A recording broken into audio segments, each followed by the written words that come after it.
यदि हम इसकी गहराई में नहीं जाएं तो हम कह सकते हैं कि रागादि तो अज्ञानमय है ना, इसलिए लिख दिया रागादि भाव अज्ञान भाव है। लेकिन इसका ये अर्थ नहीं है। इसका अर्थ ये है कि अज्ञानी के रागादि भाव माने अज्ञानी माने मिथ्या दृष्टि, माने मिथ्या दृष्टि माने फिर वही हो गया आगे अनंतानुबंधी का राग जिसके है। अज्ञानमय राग, ज्ञानी के रागादि को ज्ञानमय कहा जाता, अज्ञानमय नहीं कहा जाता। अब वो गाथाएं आने वाली हैं कि निकल गई, मुझे मालूम नहीं है, लेकिन आपने पढ़ी तो सुनी तो होगी ना कि ज्ञानी के सब भाव ज्ञान से बने हुए हैं, अज्ञानी के सभी भाव अज्ञानमयी हैं।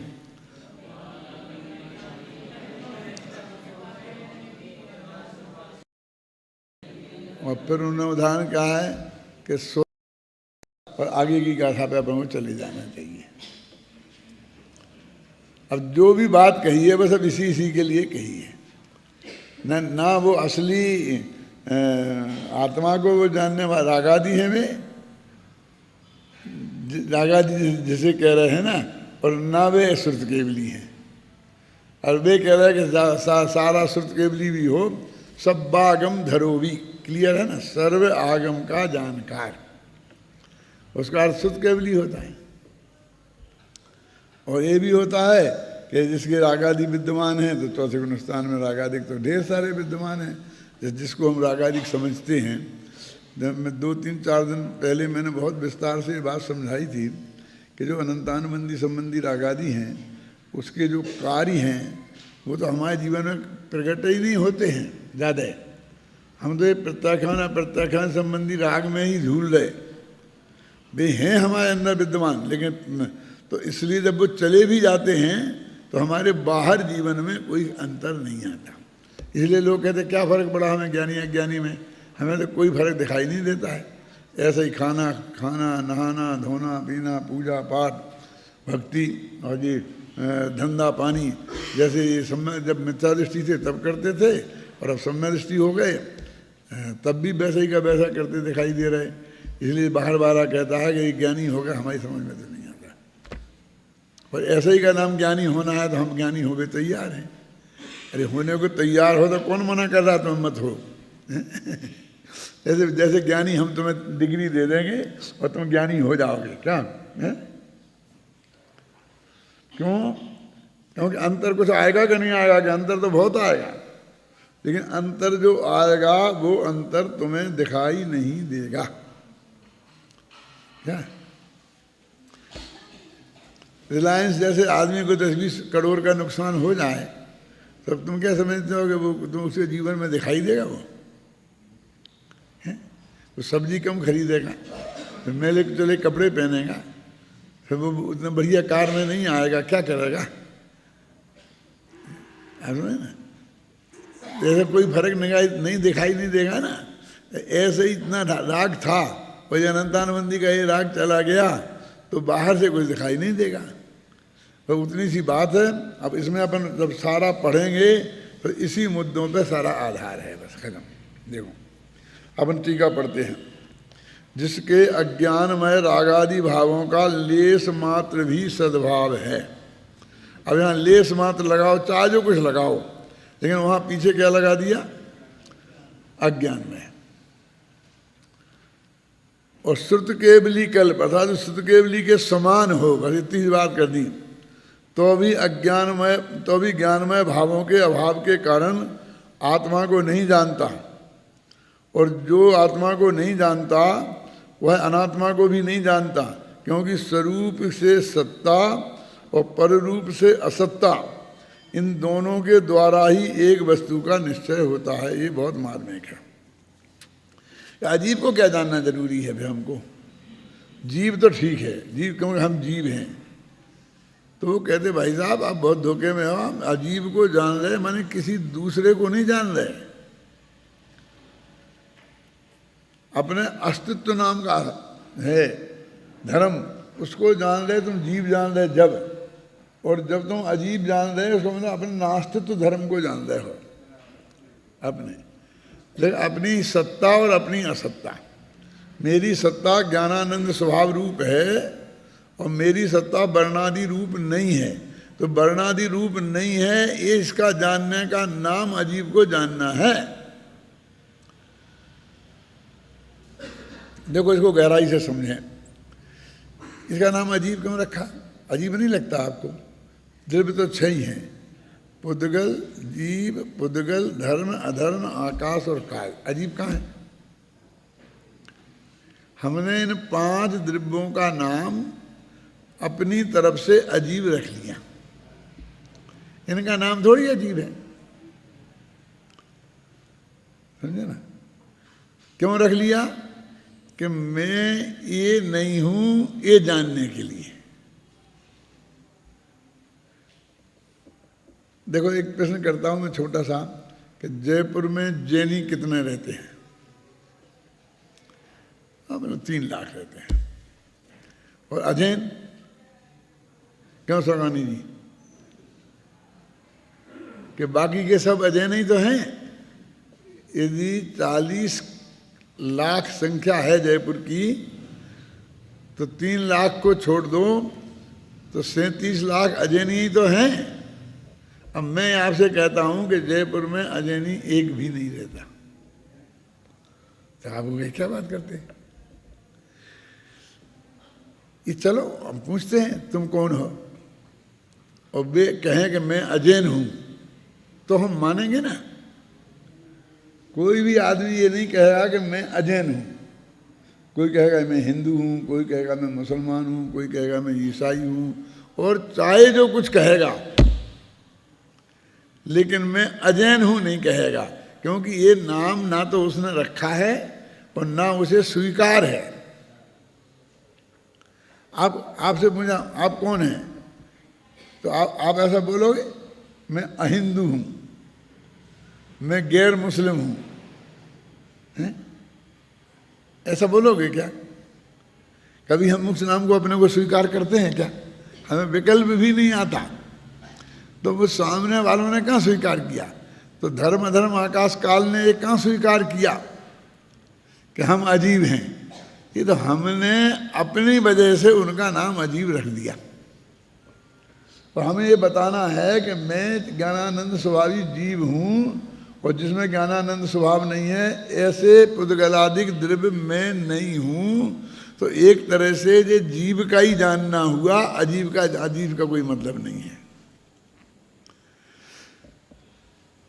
पंचाशी काय में बहुत अद्भुत प्रयोग है। जब उन्होंने सामान्य विशेष द्रव्य का वर्णन किया, तो उन्होंने ऐसे भेद किए, जैसे द्रव्य को 2 भागों में, जीव और अजीब बांटते हैं सब जगह। तो उन्होंने कहा द्रव्य को 2 भागों में बांटो, तो लोक और अलोक। अलोक माना लोकाकाश नहीं है,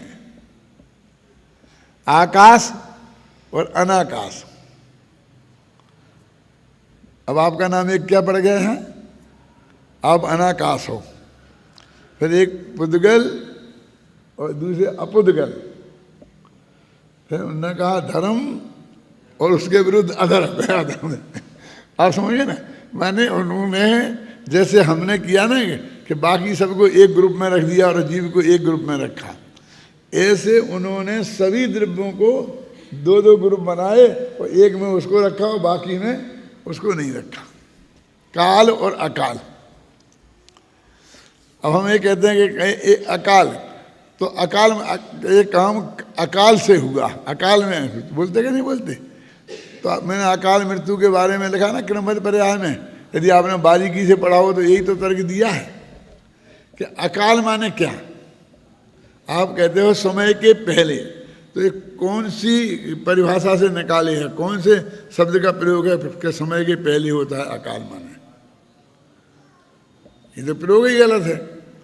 तो माने इसमें काल द्रव्य कारण नहीं है, माने दूसरा द्रव्य कारण है, उसका नाम अकाल।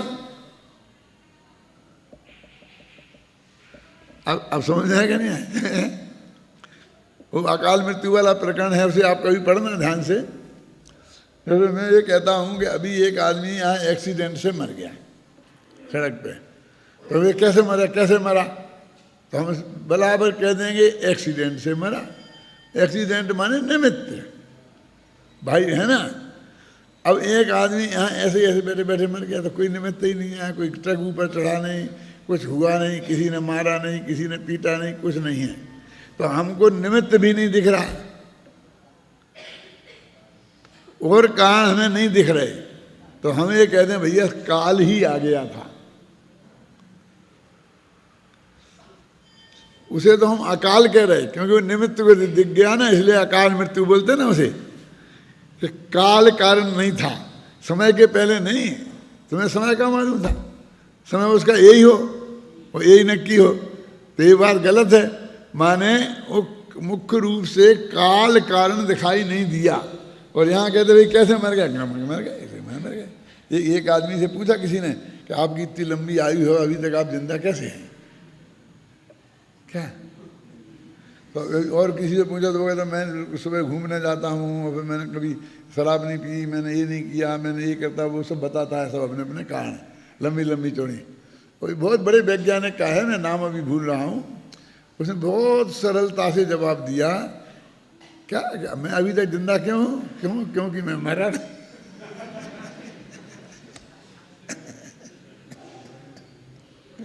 मर जाता तो जिंदा नहीं होता। क्या कह रहे, लेकिन सही बात तो यही है ना।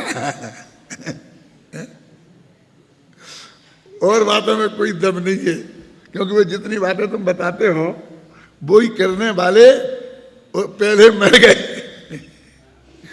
एक भी उसमें ऐसा कारण नहीं है कि जिससे वो कारण सही माना जाता हो।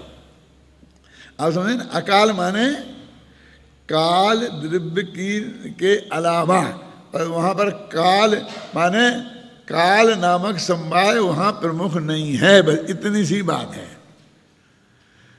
और हमारी यही आदत है कि हम पहले सोचते हैं डॉक्टर ने गलती कर दी, वो बाएं पैर चीरना था दाएं चीर दिया, फिर हमने पहले से ध्यान नहीं दिया, घी बहुत खाया, क्यों?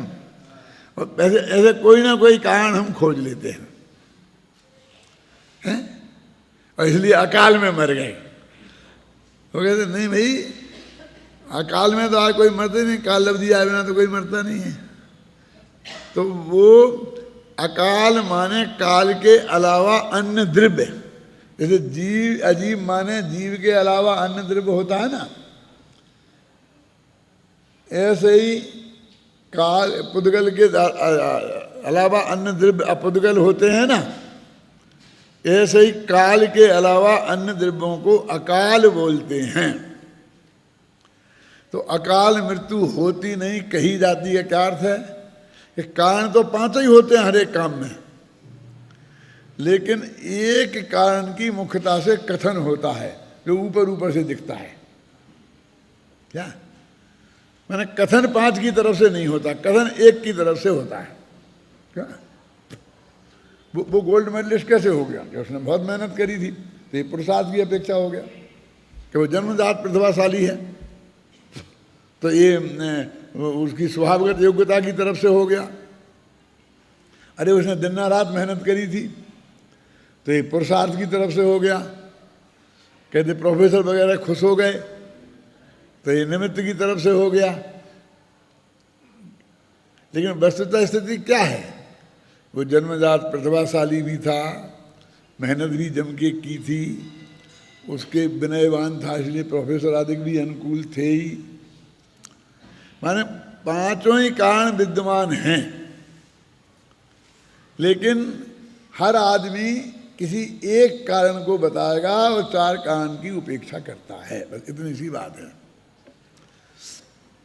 तो वो कहते हैं कि वास्तव में जो हम अजीब की बात कर रहे हैं समय सार में, वो अजीब का वर्णन है ही नहीं, वो सब जीव का ही है।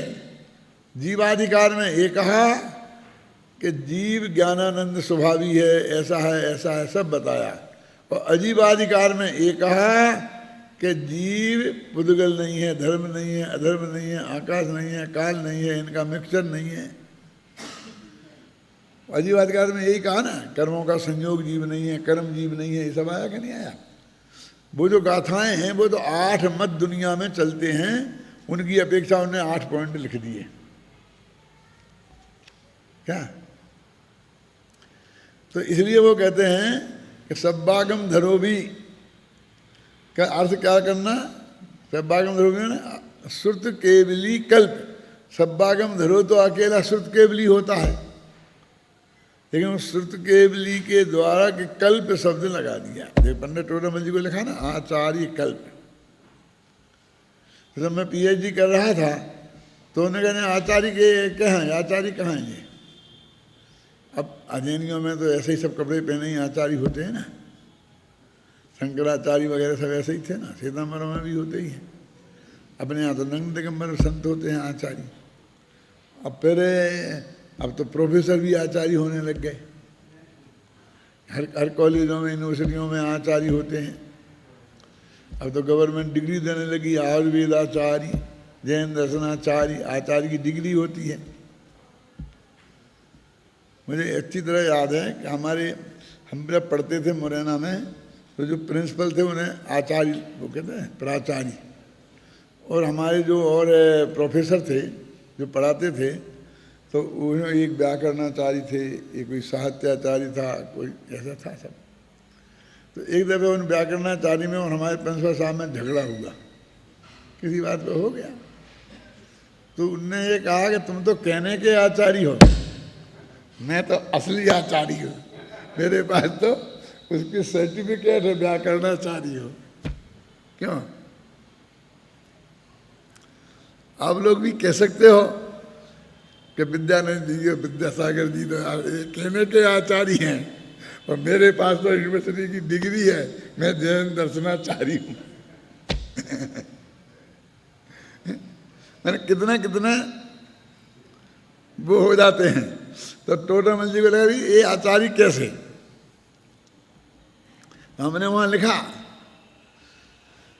कि यद्यपि ये नंद दिगंबर साधु जैसे जैनियों में दिगंबरों में आचार्य होते हैं, ये नहीं थे, लेकिन जनागम के लिखने का, समझने का, समझाने का काम आचार्य लोग मुख्य रूप से करते हैं। इस जमाने में उन्होंने वैसा आचार्यों का जैसा काम किया। आचार्य तो हम कह नहीं सकते उन्हें, इसलिए हमने आचार्य कल्प ये उपाधि उनको दी गई, है ना। अब बाद में ऐसी नहीं है कि वो कोई सभा हुई थी, उस सभा में किसी ने उन्हें आचार्य कल्प की उपाधि दी थी। हो सकता है उनके मरने के 150-200 वर्ष बाद किसी ने लिख दिया आचार्य कल्प, भी आचार्य कल्प हो गए, बस लिखने लगे सब उन्हें आचार्य कल्प। मैंने कोई आप समझेंगे ना, वो सभा की जरूरत नहीं है, भाई एक आदमी के दिमाग में आ गया, हे तुमने तो आचार्यों जैसा काम किया, तुम तो आचार्य कल्प हो, बस उस कवि ने लिख दिया, उसने लिख दिया आचार्य कल्प, और बराबर सब होने लगे, है ना। हमें और सारी डिग्रियां कहीं भी मिली होंगी, लेकिन दादा नाम की डिग्री किसी यूनिवर्सिटी से भी मिली है।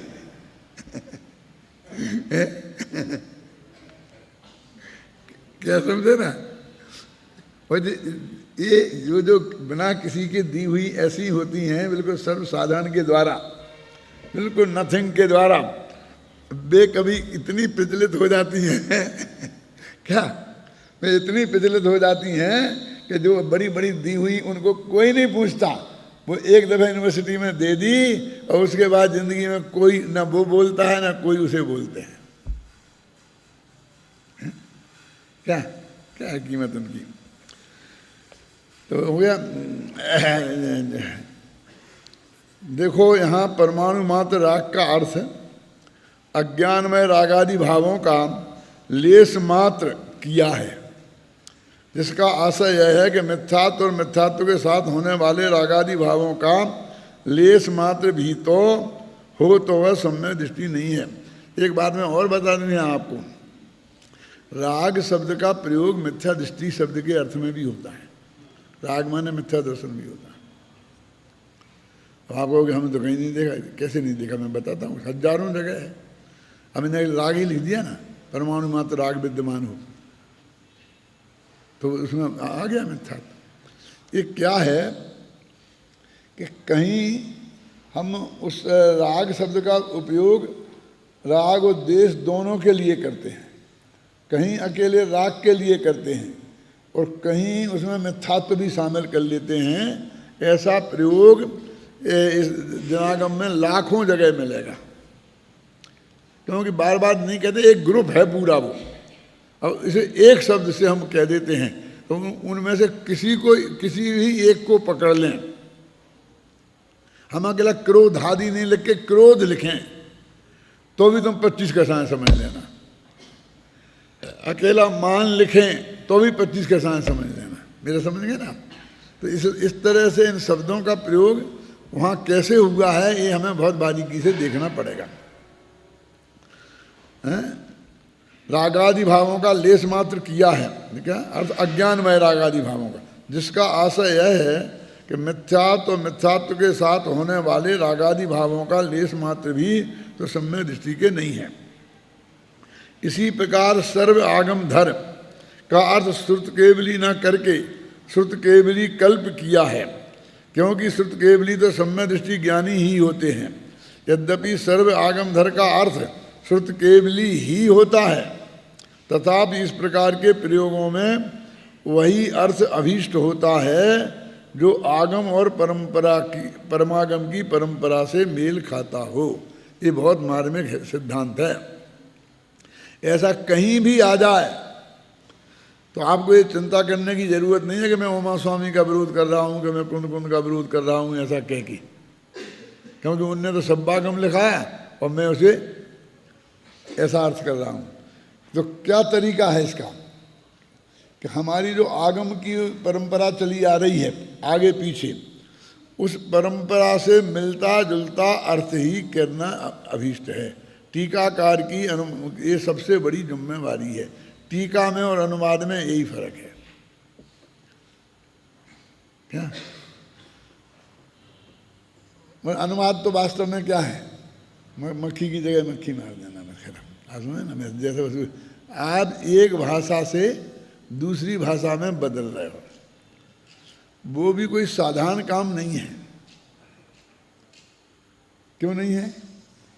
क्योंकि हर भाषा की प्रकृति अलग है और एक भाषा के सब शब्द दूसरी भाषा में उपलब्ध ही हों ये जरूरी नहीं है। अब उस भाषा में वे शब्द ही नहीं हैं जो हमारे यहाँ इस भाषा में प्रयोग किए गए हैं। ख्याल में है ना? तो हम कैसे अनुवाद करेंगे? अब अनुवाद कठिन हो गया ना। दूसरी बात, भाषा अकेली देश की नहीं होती है, प्रांत की नहीं होती है।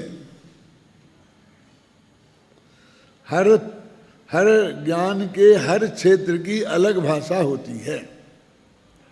जैसे मेडिकल की अंग्रेजी अलग है और कानून की वकालत की अंग्रेजी अलग है। अब वो जो शब्द कानून में ही हैं 420 बोलो, अब 420 माने क्या होगा? क्यों साहब? अब अनुवादक वाला तो कह देगा क्या वो 400 क्या 20 क्यों? लेकिन 420 का अर्थ 420 नाम की जो दफा भारतीय संविधान में है वो अपराध जिसने किया हो, धोखाधड़ी। अब 420 माने धोखाधड़ी और 302 माने हत्यारा। क्यों? वो पुलिस वाला धमकी देता है तूने ज़्यादा गड़बड़ की तो 302 में बंद कर दूंगा। वो समझ 302 नंबर का कमरा होगा उसमें बंद कर। समझ गया ना? तो अलग भाषा हो गई ना। अब अदालत में वो उसका अर्थ अलग होगा, सब जगह तो नहीं होगा ना। ऐसी मेडिसिन की डॉक्टरों की भी अलग भाषा होती है, वो उसका प्रयोग वहीं होगा, दूसरी जगह नहीं होगा। ऐसे ही हर दर्शन की भी अलग भाषा होती है। तो जैन दर्शन की भाषा अलग है। अब दूसरे जो जहाँ जिस जैन दर्शन की किताबें ही जिस भाषा में नहीं हैं उस भाषा में भी जैन दर्शन के शब्द ही नहीं होंगे। ये सम्य दर्शन है। अब सम्य दर्शन का अर्थ जो समझा जाता है दर्शन माने देखना, शब्द अवलोकन किया जाता है। तो कहाँ से झगड़ा है? वहाँ से आचार्यों से ही शुरू हो गया। उन्होंने कहा दर्शन माने तो देखना होता है। और आपने श्रद्धान अर्थ कैसे किया? ये सर्वा सिद्धि में प्रश्न खड़ा किया है, राजवार्तिक में प्रश्न खड़ा किया है। तत्वार्थ श्रद्धानम सम्य दर्शनम कैसे करें? तत्वार्थ दर्शनम सम्य दर्शनम को दर्शन तो अवलोकन माने होता है। तो उन्होंने कहा नहीं तुम्हारे यहाँ होता होगा, हमारे जैन धर्म में तो श्रद्धानार्थ होता है। क्यों? तो ऐसा थोड़ी चलता है कि हाँ ऐसे ही चलता है कि वह डिक्शनरी हमारे यहाँ नहीं चलती। बात डिक्शनरी आपको कोई भी शब्द का अर्थ करने के लिए वो किस संदर्भ में प्रयुक्त है, उस संदर्भ की भाषा, फिलॉसफी, उन सब के हिसाब से उसका अर्थ करना पड़ेगा। जब आचार्य कहा तो हिंदू धर्म में होगा तो शंकराचार्य जैसा रहने वाला ऐसे लोगों को हमें आचार्य कहना पड़ेगा। श्वेतांबरों में होंगे तो हम आचार्य तुलसी को भी आचार्य कह सकते हैं, और दिगंबरों में होंगे तो हमको विद्यासागर जी, विद्यानंद जी जैसे आचार्य देखना पड़ेंगे। आप समझ गए ना? हर जगह एक सा नहीं चलेगा भाई साहब।